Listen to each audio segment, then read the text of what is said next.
Autumn Chapter 9. Mandy was soaked to the skin. Her teeth were chattering.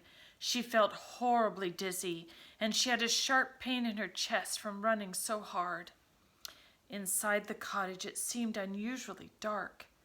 The stormy sky made it seem like night instead of mid-afternoon. She went to the kitchen cupboard and fumbled for the matches. She found candles and lit them. They flickered fitfully in the draught. Was there another note from an admirer? Mandy wandered through the house looking for some sign that he had returned. She found none. Possibly he hadn't come because of the bad weather. She was concerned about being so wet. Instinct told her that her fever was higher. The first thing to do was to get dry somehow. She gathered the last of her firewood and managed to get it burning in the grate. She huddled close to it, her clothes steaming. But the warmth made her feel sick, and she moved away. She wished there were somewhere she could lie down. It was so cold that she tugged one of the curtains down from the window and wrapped it about her. Lightning flashed, and she recoiled in fright. She began to talk aloud in order to comfort herself. I mustn't forget what I came here to do. I shall write my letter. That's the most important thing. Then I shall try to get home. Again the thunder rumbled overhead. For the first time, the orphanage seemed an awfully long way away. Mandy began to worry that she would not make it back through the woods. She felt so weak. What I'll do is just rest here a while till I feel a little better, and the storm will go away, and then it will be easy. She found a pencil and some paper and wondered what she should say to an admirer. It was difficult to concentrate. Her hand was shaking. She printed as best she could. Dear Sir. It didn't look right on the paper, and she crumpled it up and tossed it on the fire. On a fresh piece she wrote, Dear Admirer, I am not feeling well and cannot come to the cottage any more. She hesitated, then crumpled that piece of paper up too. What a silly thing to write. What would an admirer think of her? Just because she was sick didn't mean that she couldn't come to the cottage ever again. Though in fact that was what she was trying to say, wasn't it? Mandy wished she didn't feel so muddled. She began again, laboriously. Dear friend. The words seemed to blur in front of her. Mandy put a hand to her brow and was amazed to feel how burningly hot her forehead had become. Oh dear. She looked up and saw the flickering candlelight playing over the luminous shell walls. They seemed to be undulating waves of mother of pearl. The lightning flashed again, and through the windows the bare trees were silhouetted against the turbulent sky. Mandy held her breath in very real panic.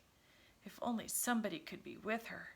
She wished now that she had waited for Sue before coming to the cottage. She would never have come at all if she had known there was going to be a storm like this. If only there were someone here to talk to. Even Chip, the sparrow, would have been company. The little bird was probably tucked away somewhere, safe and dry. Mandy wondered about the beautiful deer, Snow. Was he alone out there, trembling and frightened by the noise and the lightning? Perhaps the prince had taken Snow into the castle for warmth and shelter. She hoped so. Mandy remembered her letter and absently picked up the pencil to write once more. Her brain seemed to be turning around and around. Why had she come? To write the letter, of course, but how silly. The prince couldn't possibly come here today, not in this weather. What was so important about a letter? Something to do with Sue.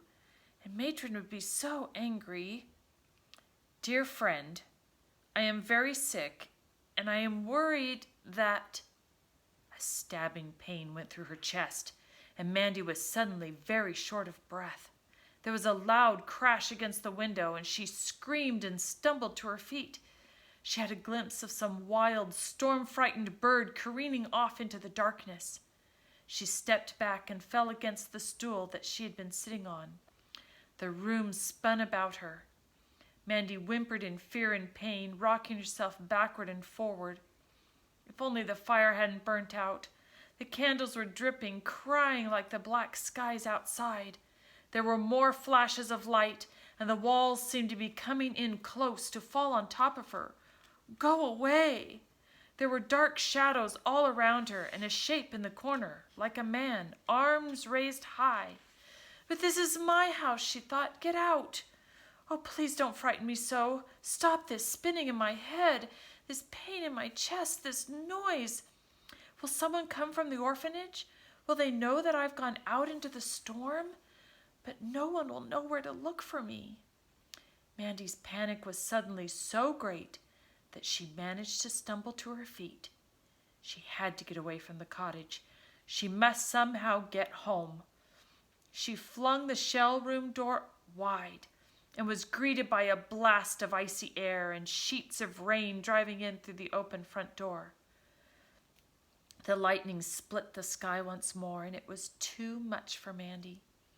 Too frightened now and too ill to go anywhere, she sank to the floor, her hands over her ears to shut out the fury and noise all around her. "Mommy," she heard herself crying. "Oh, Mommy."